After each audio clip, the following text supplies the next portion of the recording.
Namaste everyone, it's me Mandip and it's day 3 of learning about philosopher, successful person and billionaire, and in today's video we are going to learn about Lord Buddha, also known as Siddhartha Gautam, and Isha doesn't give us time to post video longer than 1 minute in stories, so don't mind. र आज हामी सिद्धार्थ गौतम अर्थात् गौतम बुद्धको बारेमा चर्चा गर्दैछौँ। आखिर को हुन् त सिद्धार्थ गौतम?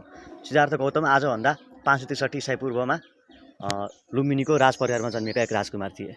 उनले चाहिँ आफ्नो विलासी जीवनै त्यागे, किनकि उनले संसारमा दुःख देखे, कष्ट देखे।